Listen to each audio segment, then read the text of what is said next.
We are recording, and we hope we are getting this one.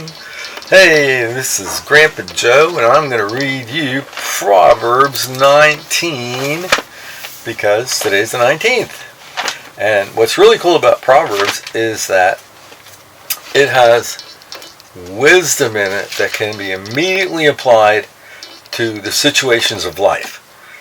Here's 17, 18, 19. It's a prime chapter to read, I would say. Here we go. Proverbs 19 from the One New Man Bible. Translated from Hebrew and Aramaic. Very good translation. Proverbs 19. Better is the poor who walks in his integrity than he that is wicked with his lips and is a fool. Also, that the soul would be without knowledge is not good, and he that hastens or hesitates with his feet is sinning. Stop it. The foolishness of man perverts his way, and his heart frets against the Lord. Wealth makes many friends, but the poor is separated from his neighbor. A false witness will not be unpunished, and he that speaks lies will not escape. They're going to catch him. Many will entreat the favor of a prince, and every man is a friend to the one who gives gifts. All the brothers of the poor hate him. How much more do his friends go far from him? He pursues them with words, yet they are against him. The one who gets wisdom loves his soul. The one who keeps understanding will find good. A false witness will not be unpunished, and the one who speaks lies will perish.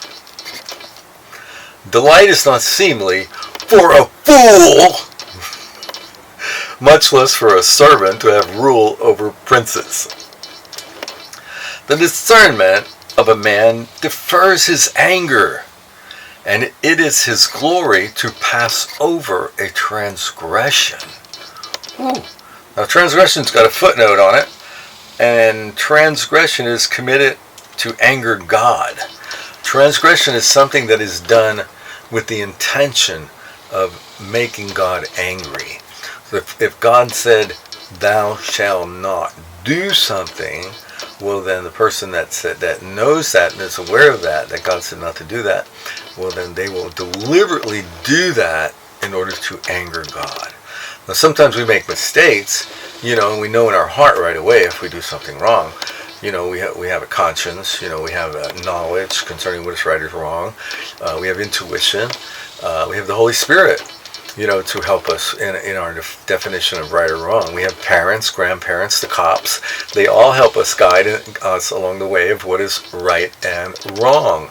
The main thing, though, is that we're talking about transgressions. So there are some people that know what is right or wrong, what is right and wrong, yet they choose to do what is wrong for the specific reason of angering God.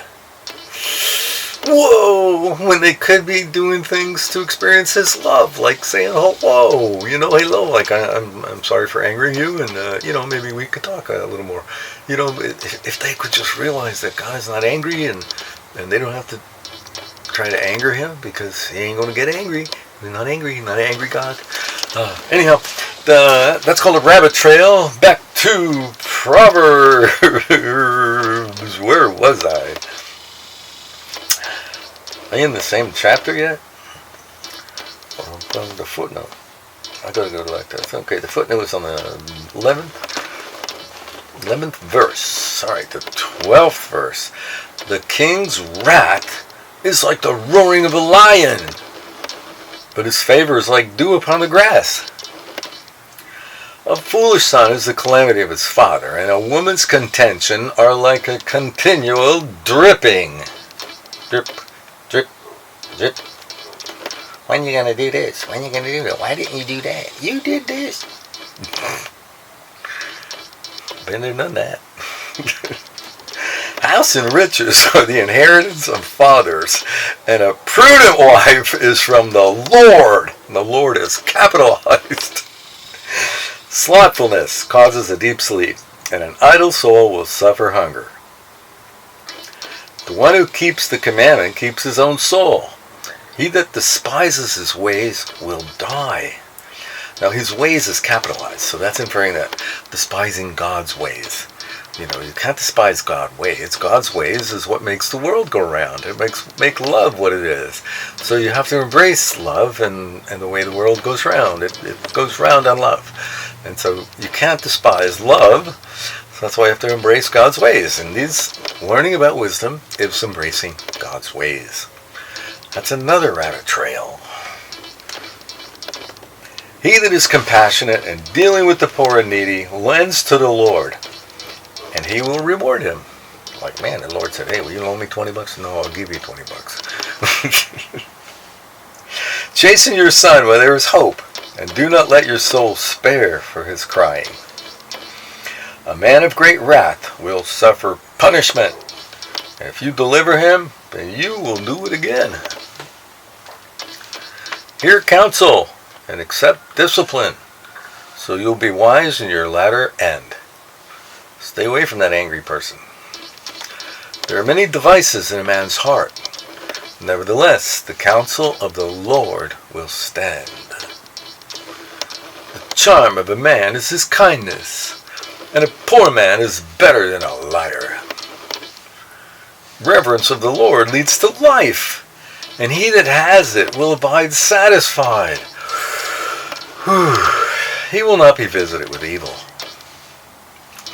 A slothful man hides his hand in his bosom. He will not so much as bring it to his mouth again. What a pig. Strike a scorner, and the simple will become prudent. Reprove one that has understanding, he will gain knowledge. That's a good one. Gaining knowledge. Sometimes you get it when you get reproved. I got a lot of reproofs. If I was in the military, man, I got reproofs one after another some days. Anyhow, I thank God I was able to shut my mouth most of the time. He that robs his father chases away his mother. He is a son that causes shame and brings reproach. Cease, my son, to listen to the instruction that causes you to stray from the words of knowledge. Whew. Of course, in those days, I was a fool in a lot of ways. I knew people had knowledge. I just didn't want to listen to it. An ungodly witness scorns judgment, and the mouth of the wicked devours injustice. Judgments are prepared for scorners, and stripes for the back of fools. Wine is a mocker. Strong drink is raging, and whoever indulges therein is not wise. Well, I'll drink to that. Oh, wrong chapter. Well, that's it for 19. And tomorrow we'll see if we can keep the batteries up on the camera. That always is good. And we'll try to make some more animated Proverbs with Grandpa Joe. We are recording, and we hope we are getting this one.